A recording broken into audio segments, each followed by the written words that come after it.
أما بعد فأعوذ بالله من الشيطان الرجيم بسم الله الرحمن الرحيم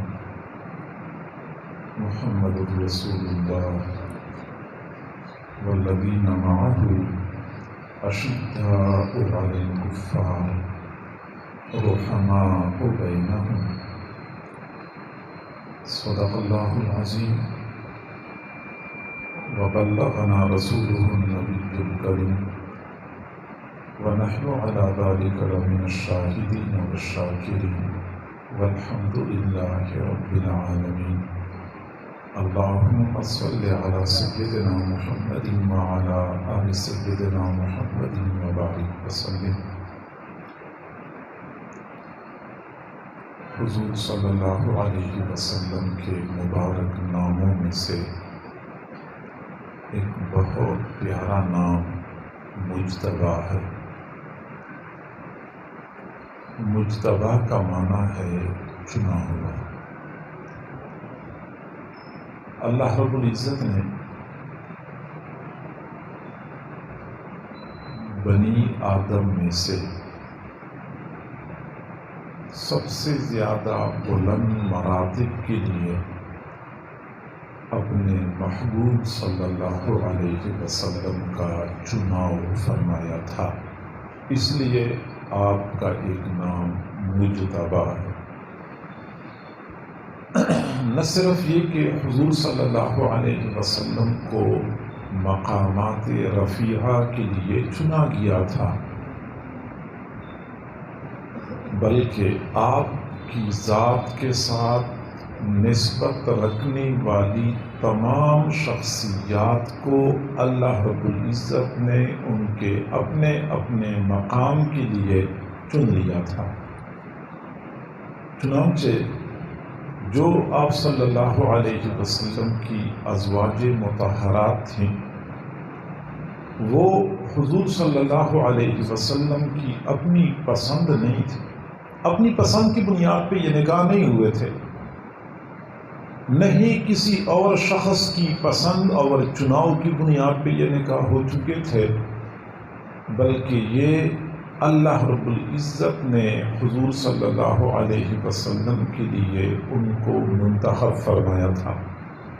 دنیا میں ہم دیکھتے ہیں کوئی شادی کرنا چاہتا ہے، کسی کے لیے والدہ رشتہ تلاش کرتی ہیں، والدہ کو پسند آتی ہے تو پھر رشتہ ہو جاتا ہے، کہیں پہ تو ہمشیرہ لڑکی کا چناؤ کرتی ہے تو بھائی کے ساتھ اس کا رشتہ ہو جاتا ہے، کہیں لوگ خود تلاش کرتے ہیں، خود انتخاب کرتے ہیں، لیکن حضور صلی اللہ علیہ وسلم کے لیے ازواج مطہرات کا انتخاب اللہ رب العزت نے خود فرمایا تھا، بلکہ آپ صلی اللہ علیہ وسلم کے اہل بیت بھی اللہ کے چناؤ کا نتیجہ تھے، اور آپ صلی اللہ علیہ وسلم کا ایک ایک صحابی اللہ تعالیٰ کے انتخاب کے نتیجے میں حضور صلی اللہ علیہ وسلم کے ساتھ جڑ گیا تھا۔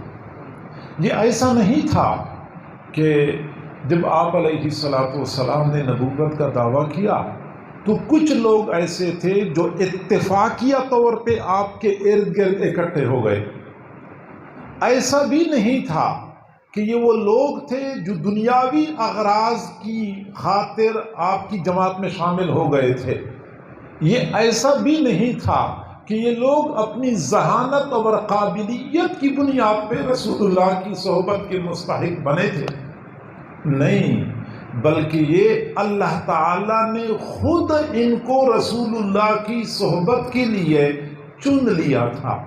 حضرت عبداللہ بن عباس رضی اللہ تعالی عنہ، حضرت عبداللہ بن مسعود رضی اللہ عنہ فرماتے ہیں اختارہم اللہ لصحبت نبیہ صلی اللہ علیہ وسلم، اللہ تعالیٰ نے ان کو اپنے نبی کی صحبت کے لیے چن لیا تھا۔ چنانچہ اللہ تعالیٰ نے روئے زمین پہ نظر ڈالی، دنیا میں جہاں کہیں اللہ تعالیٰ کو قیمتی ہیرا نظر آیا اس کو اٹھایا اور اپنے محبوب صلی اللہ علیہ وسلم کی جھولی میں ڈال دیا۔ فارس پہ نظر ڈالی تو حضرت سلمان فارسی نظر آئے، ان کو فارس سے اٹھا کے محبوب کے قدموں میں پہنچا دیا. پھر حبشہ پہ نظر ڈالی، حضرت بلال نظر آئے، حضرت بلال کو اٹھا لیا، حضور صلی اللہ علیہ وسلم کی جھولی میں ڈال دیا. پھر روم پہ نظر ڈالی، حضرت صہیب نظر آئے، صہیب کو روم سے اٹھایا، حضور صلی اللہ علیہ وسلم کے غلاموں میں شامل کر دیا. پھر یمن پہ نظر ڈالی تو حضرت ابو ہریرہ اور حضرت ابو موسیٰ اشعری جیسے حضرات نظر آئے. اللہ نے ان کو اٹھا لیا اور محبوب کے قدموں میں پہنچا دیا. یہ چنے ہوئے لوگوں کی جماعت تھی، یہ اللہ کی چناؤ کا نتیجہ تھا. اور ایسا بھی نہیں تھا کہ اللہ تعالیٰ نے ویسے ہی رسول اللہ کی جماعت میں ان کو شامل کر لیا، بلکہ جماعت میں شمولیت سے پہلے ان کا امتحان لیا گیا تھا. آپ حضرات کو پتہ ہے کہ آج کل یونیورسٹیوں میں، کالجز میں جب داخلے ہوتے ہیں، اس سے پہلے امتحان لیتے ہیں کہ یہ ہمارے ہاں چلنے کے قابل ہے یا نہیں ہے. مدارس میں جب داخلے ہوتے ہیں، پہلے طلباء کا امتحان لیا جاتا ہے کہ استعداد رکھتا ہے یا نہیں رکھتا. امتحان لینے کے بعد داخلہ دیا جاتا ہے. اسی طرح اللہ تعالیٰ نے اپنے محبوب صلی اللہ علیہ وسلم کے صحابہ کا امتحان لیا تھا. قرآن عظیم الشان، اولئک الذین امتحن اللہ قلوبہم، یہ وہ لوگ ہیں جن کے دلوں کا اللہ نے امتحان لیا تھا. اچھا، پرچہ کس چیز کا تھا؟ للتقویٰ، تقوی کا پرچہ تھا. پھر نتیجہ کیا نکلا؟ کتنے نمبر لے لیے؟ اللہ نے فرمایا اولئک هم المؤمنون حقا، یہ پکے سچے مومن ہیں. نتیجہ سنا دیا اللہ نے، پکے سچے مومن ہیں. تو حضرات صحابہ کرام کی جماعت ایسی نہیں تھی کہ اتفاقیہ طور پہ اکٹھی ہو چکی تھی یا دنیاوی اغراض کی خاطر یہ لوگ رسول اللہ کی جماعت میں شامل ہو گئے تھے. نہیں، اللہ تعالیٰ کی تکوینی انتخاب اور پسند کا نتیجہ تھا. اور آپ اندازہ لگائیں کہ حضرات صحابہ کرام تو تمام تر صفات اور خوبیوں سے مزین تھے، آراستہ و پیراستہ تھے.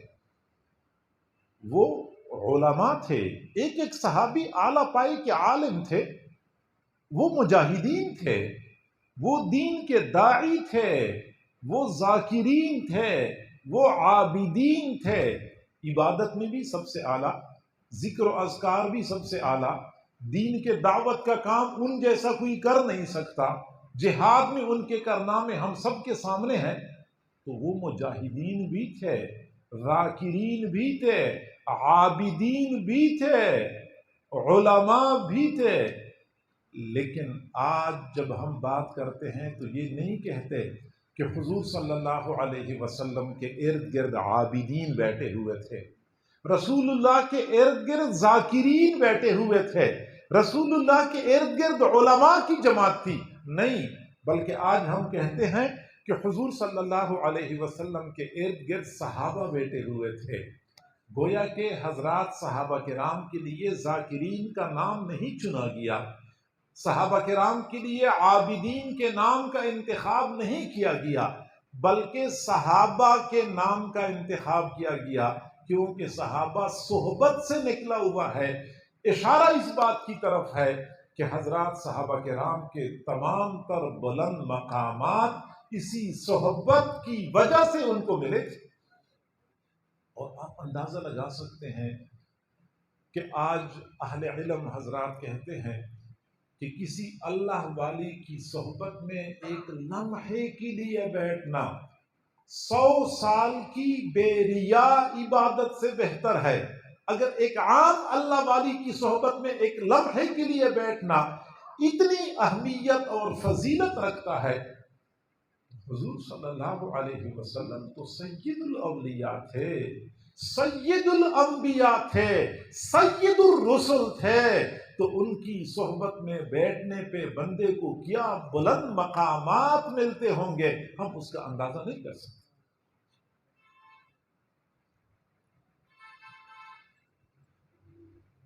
حضور صلی اللہ علیہ وسلم میدان جہاد میں تھے. بخاری شریف کی روایت ہے، ایک بندہ بھاگتا ہوا آیا، آپ صلی اللہ علیہ وسلم سے کہنے لگا کہ میں کلمہ پڑھ کے مسلمان ہو جاؤں یا جہاد شروع کروں؟ گویا کہ ابھی تک وہ بندہ مسلمان نہیں ہو چکا تھا، پوچھ رہا تھا کہ میں پہلے اسلام لے آؤں یا پھر پہلے میں جہاد کروں؟ حضور نے فرمایا کہ پہلے اسلام قبول کر لو پھر جہاد کرو۔ اس نے اسی وقت کلمہ پڑھا اور سامنے میدان جنگ میں کود پڑا۔ تھوڑی ہی دیر گزری تھی کہ حضور صلی اللہ علیہ وسلم کو اطلاع ملی کہ وہ بندہ شہید ہو گیا۔ آپ صلی اللہ علیہ وسلم نے فرمایا عمل قلیلا و اجر کثیرا، اس بندے نے عمل تو بہت تھوڑا کیا لیکن اجر بہت زیادہ ملا، بہت زیادہ ملا۔ کتنا ملا؟ یہ وہ صحابی ہیں جنہوں نے اپنی زندگی میں ایک نماز بھی نہیں پڑھی، ایک روزہ بھی نہیں رکھا، ایک حج بھی نہیں کیا، لیکن میرا یہ عقیدہ ہے کہ پوری دنیا کے نمازی، پوری دنیا کے روزے دار اور پوری دنیا کے حاجیوں کو اکٹھا کیا جائے، اس ایک صحابی کے مقام اور مرتبے کو نہیں پہنچ سکتا۔ وجہ یہ ہے کہ انہوں نے نبی کی صحبت میں ایک لمحہ گزارا ہے۔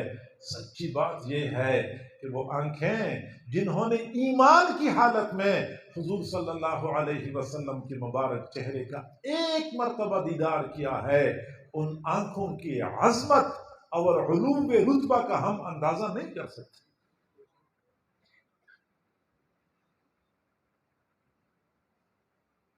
اور یہ بات جو ایک لمحے کی صحبت سے صحابہ کرام کہاں سے کہاں تک پہنچ گئے، یہ کوئی ہوائی بات نہیں ہے، یہ کوئی مبالغے والی بات نہیں ہے، اس کے پیچھے ایک حقیقت ہے، اس کے پیچھے ایک دلیل ہے۔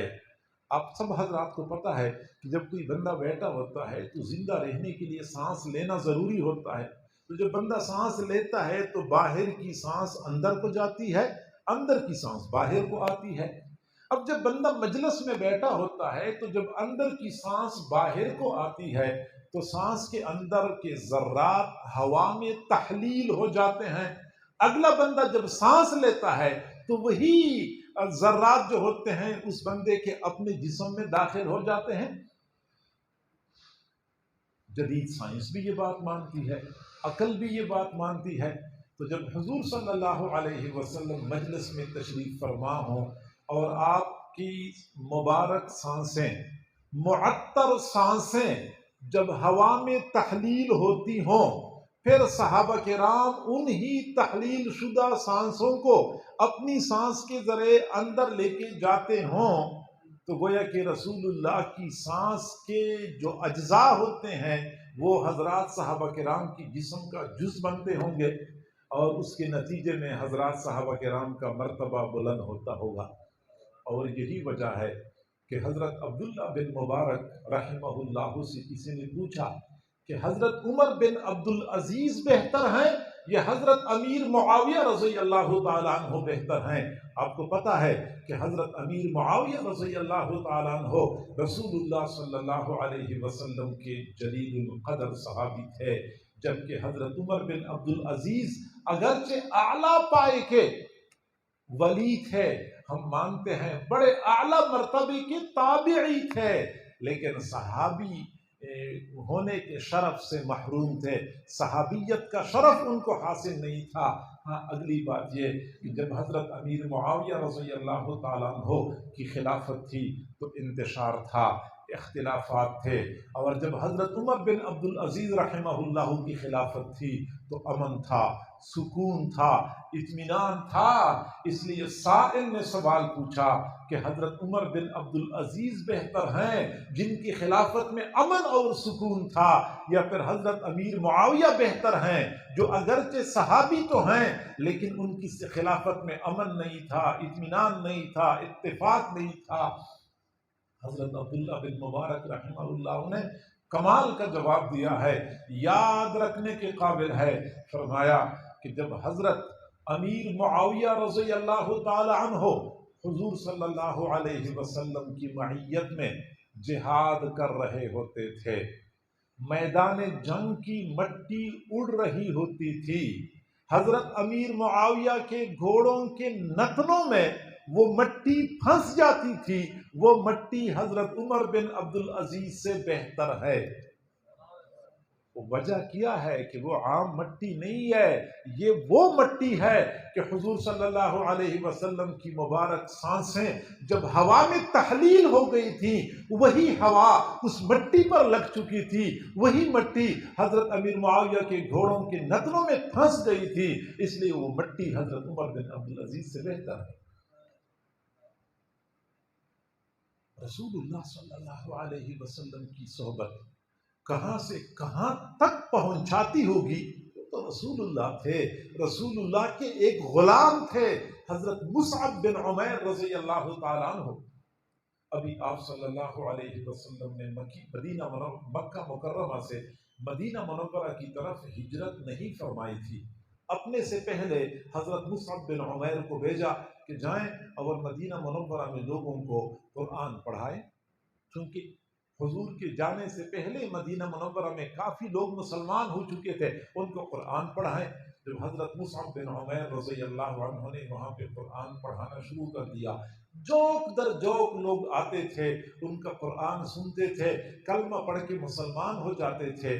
جب یہ سلسلہ بڑھ گیا، حضرت سعد بن معاذ رضی اللہ تعالیٰ عنہ جو اس وقت تک مسلمان نہیں ہو چکے تھے، مدینہ منورہ میں اوس قبیلے کے سردار تھے، ان کو کسی نے بتایا کہ یہاں مدینہ میں کوئی بندہ آیا ہوا ہے، جوک در جوک لوگ اس کی جماعت میں شامل ہو رہے ہیں، اس کا حلقہ بڑھ رہا ہے، دائرہ پھیلتا جا رہا ہے۔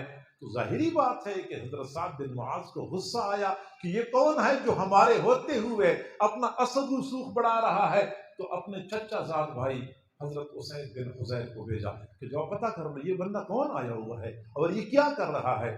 حضرت اسید بن حضیر رضی اللہ تعالیٰ عنہ جب چلے اور حضرت مصعب بن عمیر سے ملاقات ہوئی، ان سے قرآن سنا، بس قرآن سننے کی دیر تھی، دل دے بیٹھے، کلمہ پڑھا اور مسلمان ہو گئے۔ اور جب واپس آ رہے تھے، حضرت سعد بن معاذ رضی اللہ تعالیٰ عنہ انتظار کر رہے تھے کہ وہ کب آتے ہیں۔ جب دور سے حضرت اسید بن حضیر کو دیکھا کہ وہ آ رہے ہیں، تو دور سے دیکھتے ہی فرمایا لقد جاءکم اسید بغیر وجہہ الذی ذہب بہ منکم، اسید جو چہرہ لے کے گئے تھے اس چہرے کے ساتھ واپس نہیں آ رہے، چہرہ بدل چکا ہے۔ یعنی حضرت مصعب بن عمیر کی ایک لمحے کی صحبت نے حضرت اسید بن حضیر کے باطن کو تو بدل کے رکھ دیا تھا، چہرہ بھی بدل گیا تھا۔ اگر حضرت مصعب بن عمیر جو رسول اللہ کے غلام تھے، ان کے ایک لمحے کی صحبت کی یہ تاثیر تھی، تو جن خوش نصیبوں نے رسول اللہ کی صحبت میں سال ہر سال گزارے، ان کے مقام اور مرتبے کا کیا عالم ہوگا، ہم اس کا اندازہ نہیں کر سکتے۔ میرے بھائیوں، آج اللہ والوں کی صحبت میں لوگ رہتے ہیں، سال گزارا، 2 سال گزارے، 3 سال گزارے، تو آہستہ آہستہ بندے پر نیک لوگوں کا رنگ چڑھنا شروع ہو جاتا ہے۔ لیکن حضور صلی اللہ علیہ وسلم کا تو معاملہ کچھ اور تھا۔ جن لوگوں نے حضور صلی اللہ علیہ وسلم کی صحبت میں 10 سال گزارے، آپ صلی اللہ علیہ وسلم نے ان کو دنیا والوں کے لیے مقتدا بنا دیا۔ جنہوں نے آپ صلی اللہ علیہ وسلم کی صحبت میں 5 سال گزارے، حضور صلی اللہ علیہ وسلم نے ان کو بھی رہبر اور رہنما بنا دیا۔ جنہوں نے رسول اللہ کی صحبت میں 1 سال گزارا، میرے محبوب نے ان کو بھی دنیا والوں کا امام بنا دیا۔ یہاں تک کہ جنہوں نے میرے محبوب صلی اللہ علیہ وسلم کی صحبت میں 1 لمحہ گزارا ہے، میرے محبوب نے ان کو بھی آسمان ہدایت کا چمکتا ہوا ستارہ بنا کے چھوڑا ہے۔ ایک لمحے میں ان کو کہاں سے کہاں تک پہنچا دیا کرتے تھے۔ آپ صلی اللہ علیہ وسلم کو اپنے صحابہ پر ناز تھا۔ جس طرح استاد کو اپنے شاگردوں پر اعتماد ہوتا ہے نا، تو اپنے شاگردوں کی بات کرتے ہیں، اور جیسے بندے کی پاؤں کے نیچے چٹان ہوتی ہے، بندہ مضبوطی کے ساتھ بات کرتا ہے اپنے شاگردوں کے بارے میں۔ ایسے ہی حضور صلی اللہ علیہ وسلم کو اپنے شاگردوں پر، اپنے صحابہ پر ناز تھا، مضبوطی کے ساتھ بات کرتے تھے۔ اصحابی کالنجوم، میرے صحابہ ستاروں کی مانند، میرے صحابہ ستاروں کی مانند ہیں۔ ممکن ہے کہ آپ اور میں اس بلیغ تشبیہ کو نہ سمجھ سکیں، لیکن اہل علم حضرات سمجھتے ہیں کہ ستاروں کے ساتھ تشبیہ کیوں دی ہے۔ بنیادی وجہ یہ ہے کہ اس زمانے میں جب لوگ دن کے وقت سفر کرتے تھے تو سورج کو دیکھ کے اپنے لیے رخ متعین کرتے تھے کہ ہم نے مشرق کی طرف جانا ہے، مغرب کی طرف جانا ہے، شمال کی طرف جانا ہے، جنوب کی طرف جانا ہے۔ سورج کو دیکھ کے اپنے لیے رخ متعین کیا کرتے تھے۔ اگر جب سورج غروب ہو جاتا تھا، رات کی تاریکی میں صحراؤں میں سفر کرنا ہوتا تھا، جنگلوں میں چلنا ہوتا تھا، یا سمندر میں کشتیوں میں چلنا ہوتا تھا، تو پھر روح کا تعین کرنے کے لیے آسمان کی طرف دیکھتے تھے، ستاروں کو دیکھ کے اپنے لیے راستہ متعین کیا کرتے تھے۔ گویا کہ رات کی تاریکی میں چمکتے دمکتے ستارے یہ قافلوں کی رہنمائی کرتے ہیں۔ اصحابی کالنجوم، میرے صحابہ ستاروں کی مانند ہیں۔ فَبِأَيِّهِمْ اقْتَدَيْتُمْ اهْتَدَيْتُمْ، تم ان میں سے جن کی اقتداء کرو گے تم ہدایت پا جاؤ گے، جن کے اقتداء کرو گے ہدایت پا جاؤ گے۔ گویا کہ ہر صحابی یہ صلاحیت رکھتا ہے کہ اپنی پیچھے چلنے والوں کو منزل مقصود پہ پہنچا دے۔ خود منزل پہ پہنچنا کمال نہیں ہے، اور صحابہ کرام کی یہ خوبی رسول اللہ نے بیان نہیں فرمائی کہ یہ خود منزل پہ پہنچنے کی اہلیت رکھتے ہیں، بلکہ یہ خوبی بیان فرمائی ہے کہ یہ دوسروں کو بھی منزل پہ پہنچانے کی صلاحیت رکھتے ہیں۔ اور میرے بھائیوں، عام طور پہ لوگ یہ کہتے ہیں کہ اللہ تعالیٰ نے حضور صلی اللہ علیہ وسلم کی ذات گرامی میں تمام انبیاء کے کمالات کو جمع فرما دیا تھا، جبکہ حقیقت یہ ہے کہ تمام انبیاء کو جو کمالات عطا کیے گئے تھے وہ سارے حضور صلی اللہ علیہ وسلم کے کمالات کی ایک جھلک تھی۔ حضور صلی اللہ علیہ وسلم کی ذات کو اللہ تعالی نے تمام کمالات کا مجموعہ بنایا، تو آپ کے کمالات میں سے حضرات انبیاء کرام کو کمالات عطا کیے گئے۔ اور صرف یہ نہیں کہ حضرات صحابہ کرام کو، حضرات انبیاء کرام کو کمالات ملے، بلکہ وہی کمالات آپ صلی اللہ علیہ وسلم نے حضرات صحابہ کرام کو منتقل فرما دیے تھے۔ اب ذرا آپ حساب لگائیں، تکوینی مناسبت دیکھیں کہ حضرات انبیاء کرام کی تعداد کتنی ہے، کم و بیش 1,24,000۔ اور حضرات صحابہ کرام کی تعداد کتنی ہے، وہ بھی تقریباً 1,24,000۔ اب سنیے، حضور صلی اللہ علیہ وسلم کی ذات سے 1,24,000 انبیاء کرام کو جو کمالات ملے، آپ صلی اللہ علیہ وسلم جب دنیا سے تشریف لے جا رہے تھے، آپ نے وہی کمالات 1,24,000 صحابہ کرام کو سپرد کر لیے۔ ہر صحابی کسی نہ کسی نبی کے کمالات کا حامل بنا۔ اب آپ دیکھیں کہ انبیاء کرام میں سے 313 رسول ہیں، اور صحابہ کرام میں سے 313 بدری صحابی ہیں۔ انبیاء کرام میں سے 4 اولو العزم رسول ہیں، اور صحابہ کرام میں سے 4 خلفائے راشدین ہیں۔ اور انہی تکوینی مناسبتوں کی وجہ سے فرمایا کادو ان یکونوا انبیاء، میرے صحابہ قریب تھا کہ یہ لوگ نبی بن جاتے۔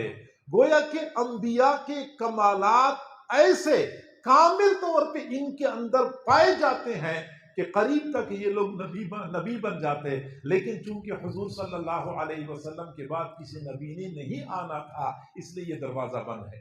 اب دوسرے لفظوں میں یہ کہتا ہوں کہ جب دنیا میں آپ صلی اللہ علیہ وسلم تشریف نہیں لائے تھے، اس وقت جن حضرات کو آپ کے کمالات میں سے حصہ ملا وہ انبیاء کہلائے، اور جب آپ دنیا میں تشریف لائے تو جن حضرات کو آپ کے کمالات میں سے حصہ ملا وہ صحابہ کہلائے۔ یہاں سے معلوم ہوتا ہے کہ حضرات صحابہ کرام اور انبیاء کرام کے درمیان کس قدر کامل نسبت اور مناسبت تھی۔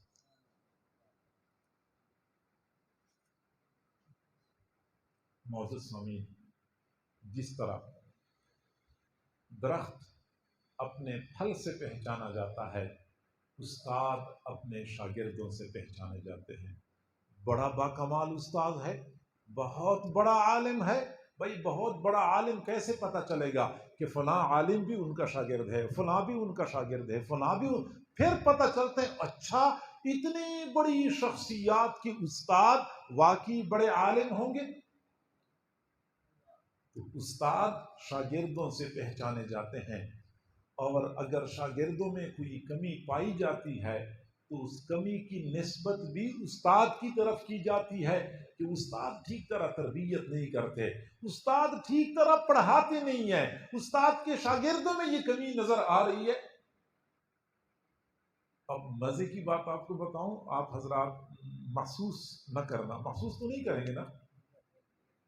پھر آپ محسوس نہیں کریں گے تو میں بات کیوں کروں؟ ہاں، آپ حضرات توجہ فرمائیں، آپ کو صرف بتانے کے لیے میں عرض کرتا ہوں۔ یہاں کا تو مجھے نہیں پتا کہ یہاں کیا حالات ہیں، لیکن کئی جگہ پہ مجھے اس طرح کے حالات بتائے گئے ہیں۔ میں نے پہلے بتایا کہ یہاں کا مجھے نہیں پتا، مجھے کئی جگہ پہ حالات بتائے گئے ہیں کہ جب مسجد میں طلباء پڑھتے ہیں تو طلباء ہوتے ہیں، تو کئی سارے حضرات ایسے ہوتے ہیں کہ وہ مسجد کے امام یا خطیب صاحب سے ناراض رہتے ہیں، لیکن مسجد کے امام پر براہ راست تنقید نہیں کر سکتے، تو کیا کرتے ہیں؟ شاگردوں پر تنقید کرتے ہیں، یہ دیکھو بچے یہ کرتے ہیں، یہ دیکھو بچے یہ کرتے ہیں، کیونکہ اتنی ہمت نہیں ہوتی کہ امام پر براہ راست تنقید کرے تو شاگردوں پر تنقید کرتے ہیں۔ یہ ایک طریقہ ہوتا ہے۔ اچھا، اب ملکی سطح پہ آپ دیکھ رہے ہیں کہ ہماری اس معاشرے میں کئی سارے لوگ ایسے بھی ہیں جو دین سے ناراض ہیں، جو دین اسلام سے ناراض ہیں۔ ان کو اس بات پہ ناراضگی ہے کہ زانی کو کوڑے کیوں مارے جاتے ہیں یا سنسار کیوں کیا جاتا ہے، چور کا ہاتھ کیوں کاٹنے کا حکم دیا گیا ہے، موسیقی کیوں حرام ہے، خواتین کو پردے کا حکم کیوں دیا جاتا ہے۔ اب ان باتوں کی وجہ سے یہ لوگ دین اسلام سے ناراض ہیں، لیکن دین پر تو براہ راست تنقید کر نہیں سکتے، تو علماء پر تنقید کرتے ہیں کہ یہ علماء ٹھیک نہیں ہے، یہ علماء دین ٹھیک طریقے سے نہیں بتاتے، علماء تنگ نظر ہیں، علماء قدامت پرست ہیں۔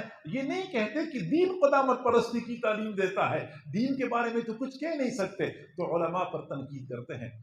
اور اسی سلسلے کو آپ ذرا مزید پھیلائیں تو بعض لوگ ایسے ہیں جو حضور صلی اللہ علیہ وسلم سے ناراض ہیں کہ حضور صلی اللہ علیہ وسلم تمام ازواج میں حضرت عائشہ صدیقہ رضی اللہ عنہا کو فوقیت کیوں دیتے تھے؟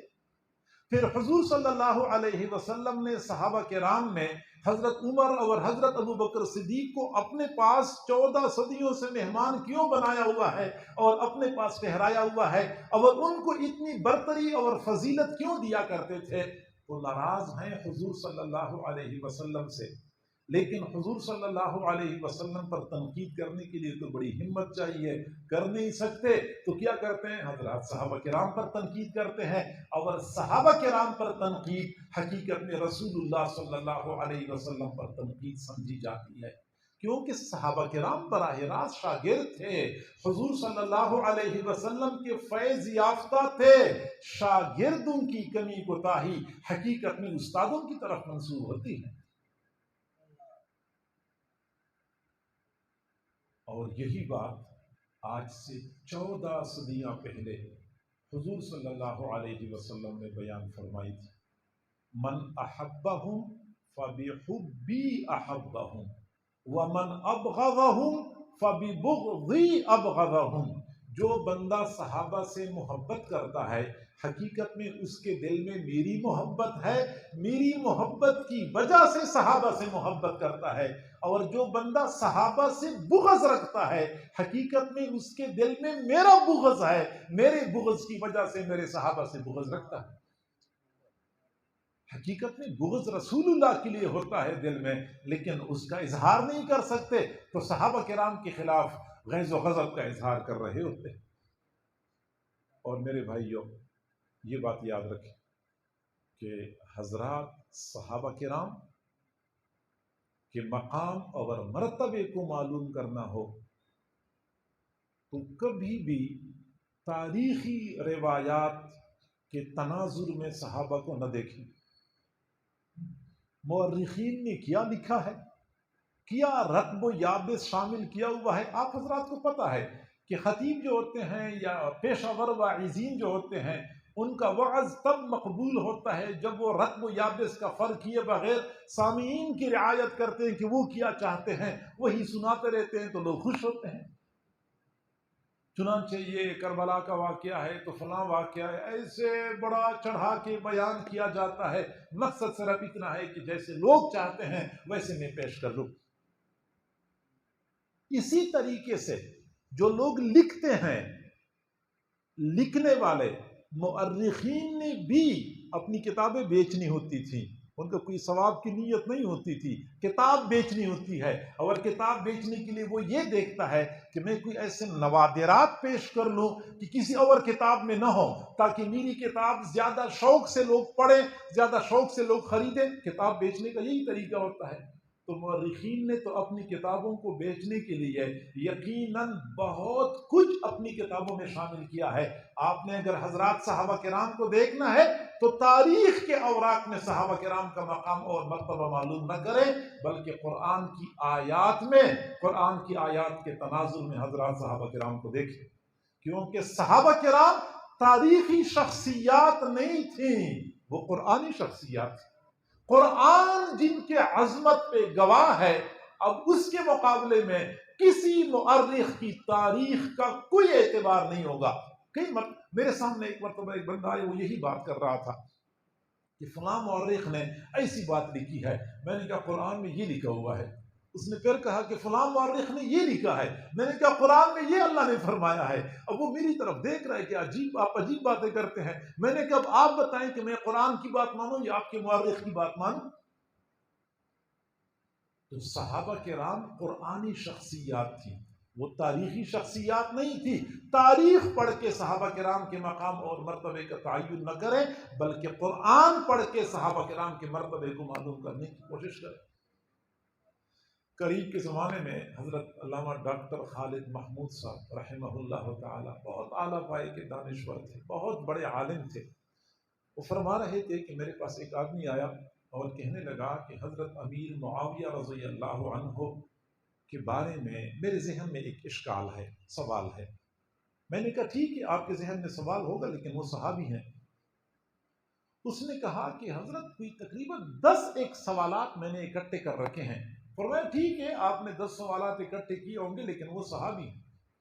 اس نے پھر کہا کہ فلاں عالم نے تقریباً 50 سوالات اپنی کتاب میں جمع کیے ہیں حضرت امیر معاویہ کے خلاف۔ فرمایا جو بھی ہے وہ پھر بھی صحابی ہیں، وہ ہیں صحابی، گویا کہ تمام سوالات کا ایک جواب کہ وہ صحابی ہیں۔ اور صحابہ کون تھے؟ جو اپنی عقل، اپنے علم اور اپنی ذہانت کی بنیاد پہ صحابہ نہیں بنے تھے، اپنی عبادت اور اپنے کردار کی بنیاد پہ صحابہ نہیں بنے تھے، یہ اللہ کا چناؤ تھا۔ اور جب کوئی بندہ کسی چیز کو پسند کرتا ہے پھر اس کے اندر کسی اور عیب نقطے وغیرہ کو نہیں دیکھتا، میری پسند ہے، میرا انتخاب ہے، جو بھی ہے۔ لڑکا کسی لڑکی کو اپنے لیے پسند کرتا ہے تو لوگ سمجھا رہے ہیں کہ بھائی آپ نے کیسے لڑکی پسند کر لی، وہ تو کالی ہے، کہتا جو بھی ہے مجھے پسند ہے۔ بھائی اس کا تو قد بھی چھوٹا ہے، جی جو بھی ہے مجھے پسند ہے، اس کی تو آنکھیں ایسی ہیں، بس جو بھی ہے مجھے پسند ہے۔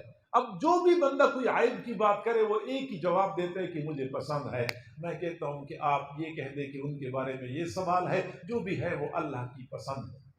آپ کہتے 10 سوالات ہیں، وہ پھر بھی اللہ کی پسند ہے۔ آپ کے 50 سوالات ہیں، وہ پھر بھی اللہ کی چنے ہوئے بندے ہیں، اللہ کی چناؤ کا نتیجہ ہے۔ اور اسی بات کو میں ذرا علمی انداز میں پیش کروں تو میں یہ کہوں گا کہ بندے کو جتنے بلند مرتبے ملتے ہیں، بعض مراتب ارتقائی ہوتے ہیں، بعض مراتب عطائی ہوتے ہیں، یہ علم والے حضرات سمجھتے ہوں گے۔ بعض مراتب ارتقائی ہوتے ہیں، بعض مراتب عطائی ہوتے ہیں۔ ارتقائی مراتب میں عیب برداشت نہیں ہوتا، عیب ہو تو مرتبہ فوراً گٹ جاتا ہے، گر جاتا ہے، کیونکہ وہ ارتقائی ہوتا ہے۔ لیکن جو عطائی مرتبے ہوتے ہیں اس میں کسی قسم کی عیب قادح نہیں بنتا، کوئی نکتہ چینی اس پر اثر انداز نہیں ہوتی، کیونکہ وہ عطائی مرتبہ ہوتا ہے۔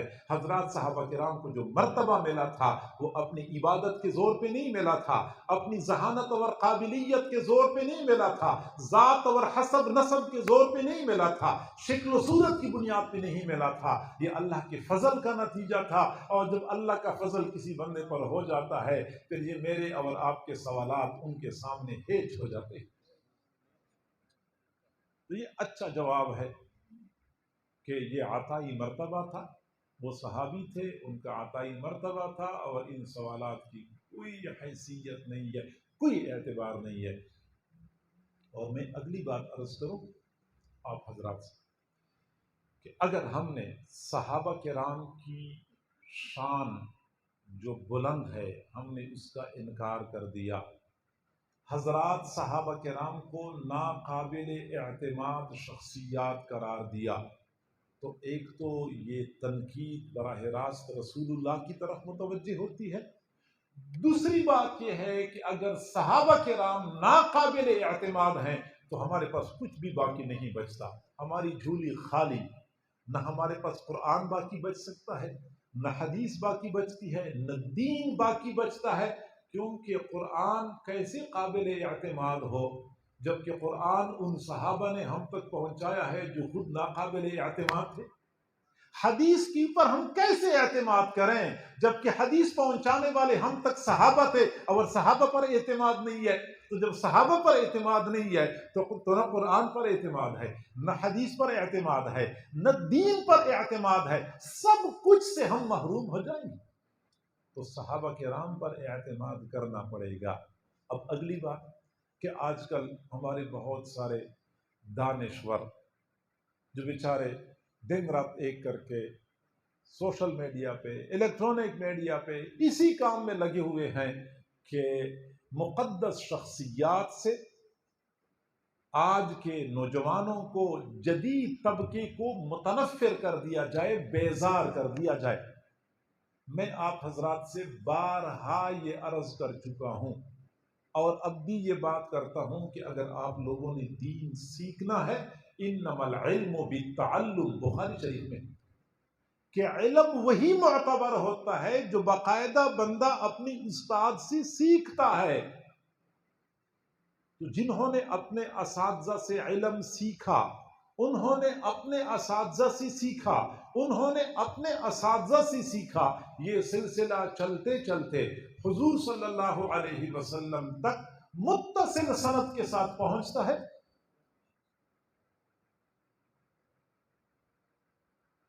کوئی بندہ مجھ سے پوچھے کہ آپ نے علم کہاں سے سیکھا، میں استاد کا نام بتا سکتا ہوں، پھر استاد کی استاد کا نام، ان کی استاد کا نام، ان کی استاد کا نام، ان کی استاد کا نام، میں 23 واسطوں سے اپنی یہ سند حضور صلی اللہ علیہ وسلم تک پہنچا سکتا ہوں۔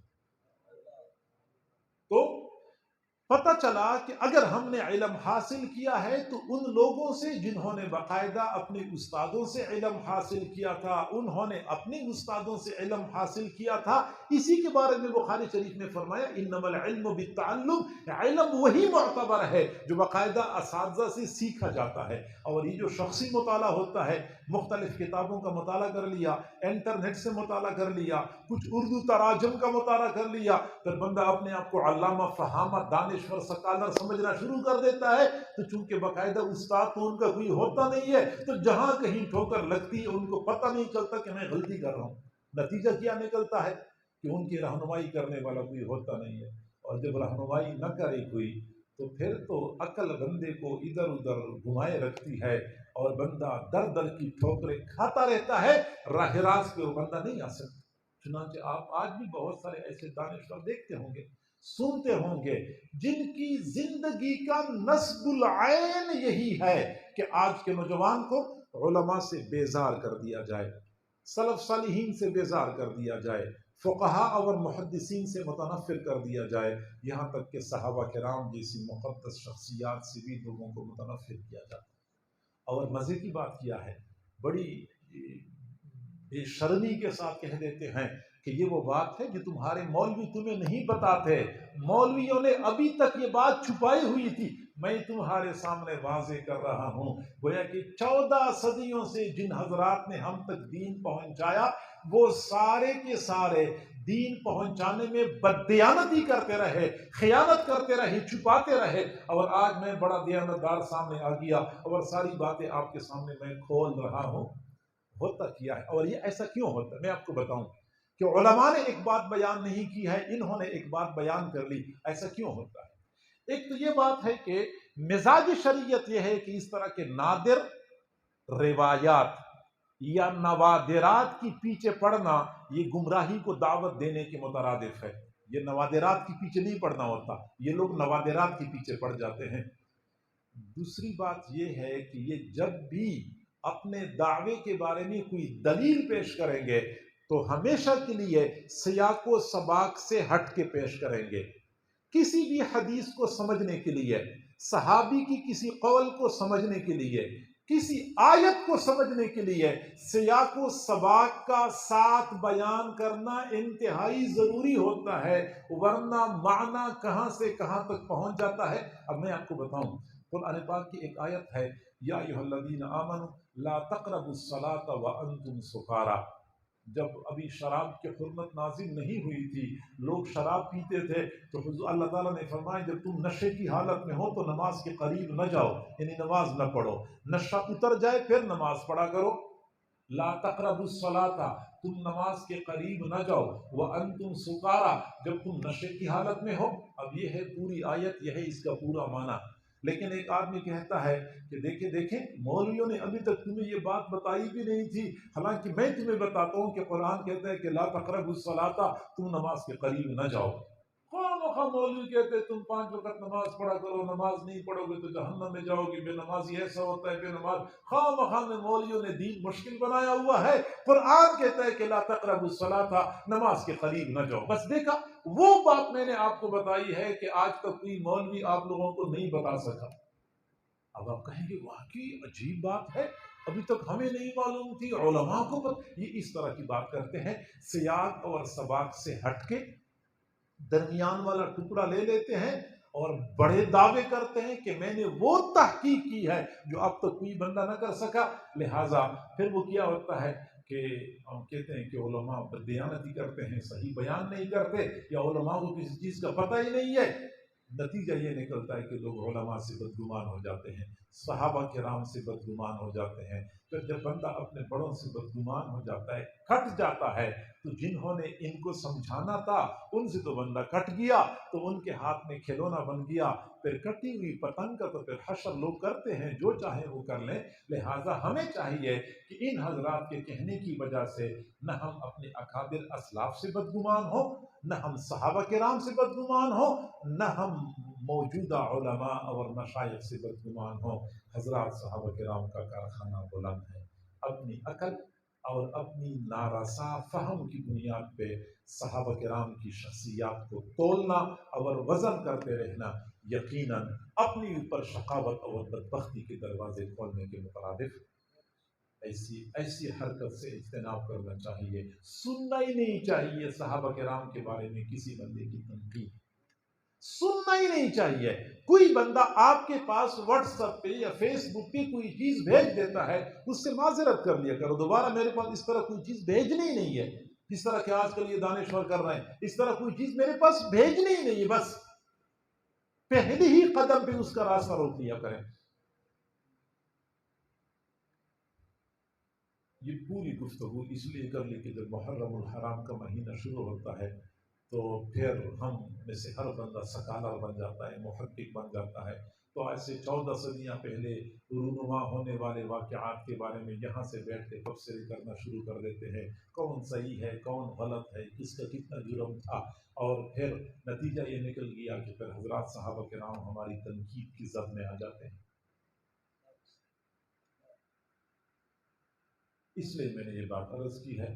باقی محرم الحرام کا مہینہ ہے، چند دن کے بعد پھر 10 محرم کا دن ہوگا۔ 10 محرم کے حوالے سے میں مختصر بات یہی عرض کروں، لوگ مختلف باتیں پوچھتے ہیں کہ 10 محرم کو کیا کرنا ہے کیا نہیں کرنا۔ جس طرح کے ربیع الاول کے مہینے میں صرف چند دنوں کے لیے ہمارے دلوں میں محبت رسول انگڑائی لے لیتی ہے، اسی طرح ربیع الاول کے مہینے میں بہت سارے اعمال ایسے ہیں جو پورا سال ہمیں یاد نہیں ہوتے، اور محرم الحرام میں ہمیں کچھ باتیں یاد آ جاتی ہیں کہ ہاں ہاں ہم نے قبروں کی زیارت بھی کرنی ہے، اور والد صاحب کی قبر کی لیپائی بھی کرنی ہے، اور یہ سارے ثواب کے لیے یہ کرنا ہے اور یہ کرنا ہے۔ میرے بھائیوں، 10 محرم کو 2 کام کرنے سنت ہیں۔ ایک تو یہ کہ 10 محرم کو ہم روزہ رکھیں، کیونکہ حضور صلی اللہ علیہ وسلم روزہ رکھتے تھے۔ دوسرا یہ کہ 10 محرم کو اپنے اہل و عیال کے لیے دسترخوان ذرا فراخ کر دیں، کھانا پینا اچھا کر دیں، اور حدیث شریف میں آتا ہے کہ پورا سال اس بندے کا دسترخوان اللہ تعالیٰ فراخ کر دیتا ہے۔ حضور صلی اللہ علیہ وسلم نے فرمایا کہ میں بھی 10 محرم کو روزہ رکھتا ہوں، اور یہود بھی 10 محرم کو روزہ رکھتے ہیں، یہ تو میری یہود کے ساتھ مشابہت ہو گئی، اور اتنی مشابہت بھی آپ کو گوارا نہیں تھی۔ فرمایا اگلے سال اگر میں زندہ رہا تو 10 محرم کے ساتھ 9 محرم کا روزہ ملاؤں گا، یا 11 محرم کا روزہ ملاؤں گا، تاکہ روزہ بھی رکھ لوں اور یہود کے ساتھ مشابہت بھی نہ ہو جائے۔ اس لیے پھر 10 محرم کے ساتھ 9 محرم کا روزہ ملانا چاہیے، اور یا پھر 11 محرم کا روزہ ملانا چاہیے۔ یہی 2 کام جو ہیں سنت ہیں۔ اس کے علاوہ جو کچھ ہم کرتے ہیں ان دنوں میں، ان کا شریعت اور سنت سے کسی قسم کا تعلق نہیں ہے۔ اللہ تعالی ہم سب کو سمجھنے اور عمل کرنے کی توفیق عطا فرمائے۔ وآخر دعوانا ان الحمد للہ